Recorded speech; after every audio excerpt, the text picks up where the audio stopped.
मित्रों नमस्कार। Legal awareness programme layman to lawman. मित्रों, मोबाइल हाथ में है और हाथ में जो मोबाइल है उसमें एक बटन है जिसको दबाते ही रिकॉर्डिंग शुरू हो जाती है। रिकॉर्डिंग कौन सी? कन्वर्सेशन। कौन सा कन्वर्सेशन? बात जिससे कर रहे हैं। कितना आसान है, जैसे ही बटन दबाया रिकॉर्डिंग शुरू हो गई। लेकिन इस रिकॉर्डिंग का हम करें क्या? रिकॉर्डिंग को हर जगह क्या इस्तेमाल किया जा सकता है? उसकी लीगल आइडेंटिटी क्या है? ये बहुत इम्पॉर्टेंट बात है। रिकॉर्डिंग तो है, लेकिन एज एविडेंस उसका क्या उपयोग है, क्या उसका यूज़ किया जा सकता है, ये बहुत ही इम्पॉर्टेंट मसला है। अब कैसा? और सारे मामलों में तो है, लेकिन डाइवोर्स के मामलों में, कभी कभी किसी घटना को के संबंध में, कोई बात को प्रूव करने के संबंध में, तो इसकी क्या आइडेंटिटी है, इसको तय किया ऑनरेबल सुप्रीम कोर्ट ने। और बहुत ही इम्पॉर्टेंट रूप से ये जजमेंट दिया। जजमेंट कब आया? अभी 14 जुलाई 2025 को। जजमेंट क्या है इसको भी अभी मैं लेता हूँ, और इसके फैक्ट्स क्या हैं इसको साथ में ले लेके हम इस पर चर्चा करेंगे। तो सबसे पहले हम ले लेते हैं ये मामला है कौन सा। मामला है Vibhor Garg versus Neha, SLP civil number 21195 of 2021, और इसमें ऑर्डर आया अभी एकदम 14 जुलाई 2025 को। अब क्या इसकी कहानी है, क्या इसकी फैक्ट्स हैं, इसको हम समझते हैं। एक शादी हुई। शादी कब हुई? ज़रा डेट्स को भी कंसिडर कीजिए। 20 फरवरी 2009 को, ठीक है साहब। 11 मई 2011 को एक डॉटर भी हो गई उनके, लेकिन डिस्प्यूट हुए और 2017 में डाइवोर्स पिटीशन फाइल हो गई फैमिली कोर्ट में। लेकिन उसको अमेंड करके फाइनली जो पिटीशन फाइल हुई वो हुई 3 अप्रैल 2018 को। 3 अप्रैल 2018 18। अब इसमें क्या हुआ साहब, जब केस आगे बढ़ा तो हस्बैंड की तरफ से 7 दिसंबर 2018 को एक एफिडेविट दिया गया और एविडेंस दिए गए।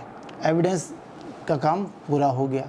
लेकिन फिर नेक्स्ट ईयर 2019 जुलाई में हस्बैंड की तरफ से एक एप्लीकेशन कोर्ट के सामने आई, और उस एप्लीकेशन में ये कहा गया कि साहब एक सप्लीमेंट्री एफिडेविट पेश करने की अनुमति दे दी जाए।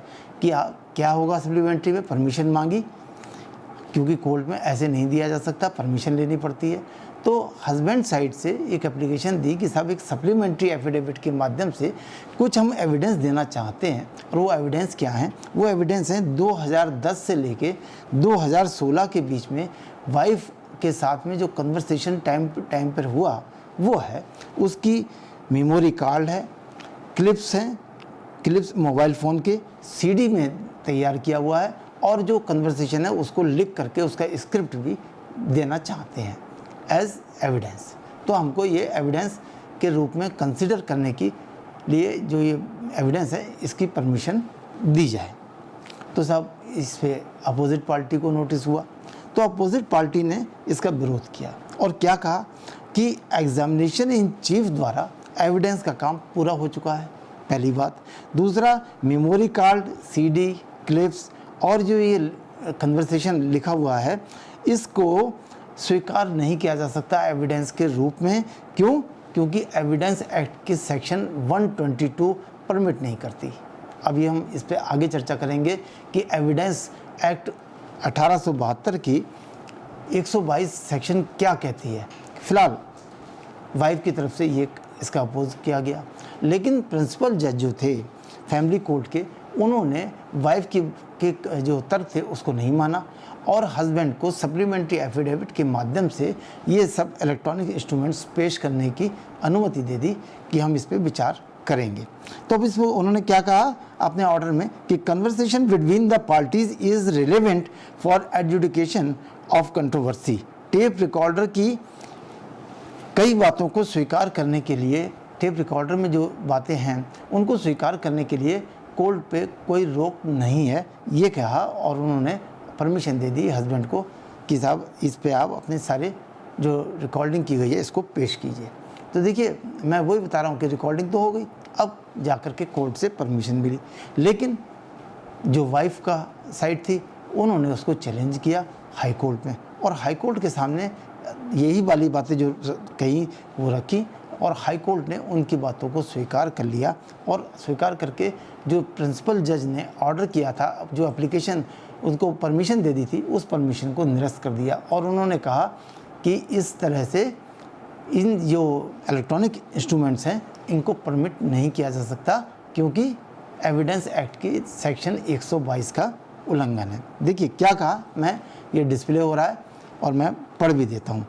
CD tendered in evidence why the appellant husband contained a conversation between the husband and the wife recorded surreptitiously without the consent or knowledge of the wife and acceptance of the same in evidence would constitute a clear infringement of the right to privacy of the wife।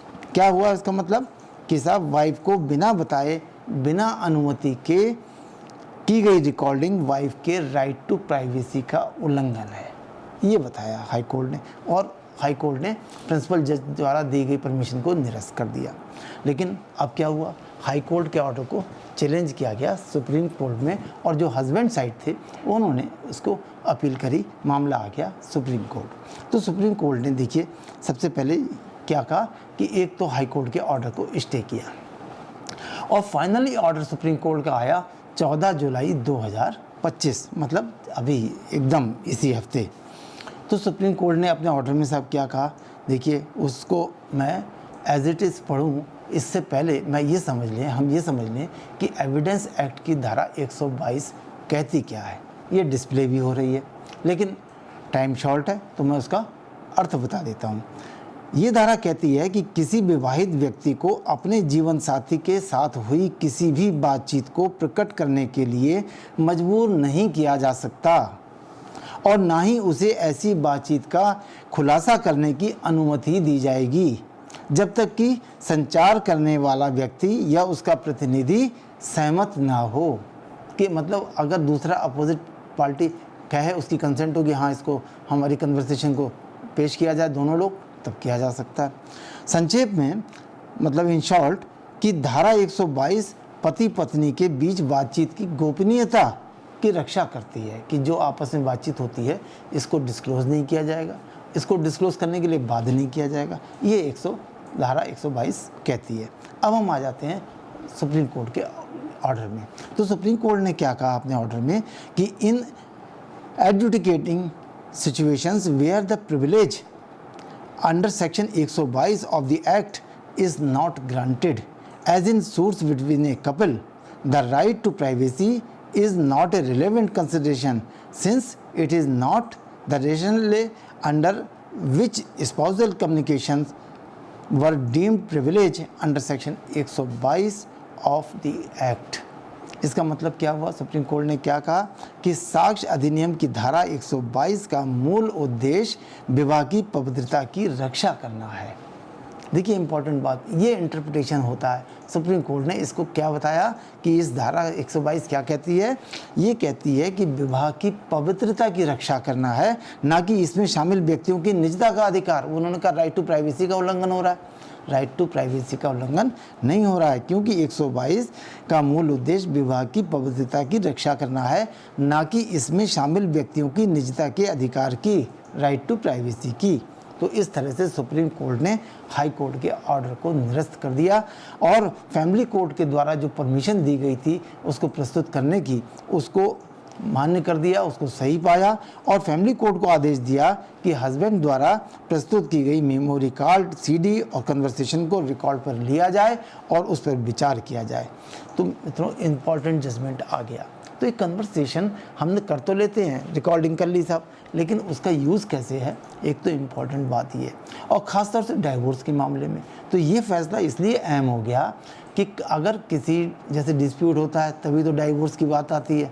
तो उस dispute के मामले में अगर किसी तरह की कोई एविडेंस को रिकॉर्ड किया गया है तो इस जजमेंट के हवाले से उस रिकॉर्डिंग को अपने डाइवोर्स केस में प्रस्तुत किया जा सकता है और कोर्ट उस पर विचार करने के लिए अब बाध्य होगा। डाइवोर्स के मामले में यदि किसी कन्वर्सेशन की रिकॉर्डिंग है तो इलेक्ट्रॉनिक इंस्ट्रूमेंट्स को एविडेंस के रूप में स्वीकार किया जाना चाहिए, ये सुप्रीम कोर्ट ने स्पष्ट कर दिया।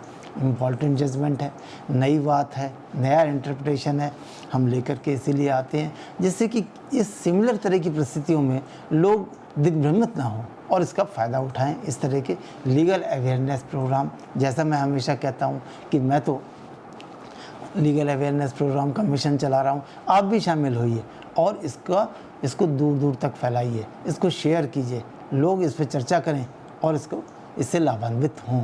नमस्कार।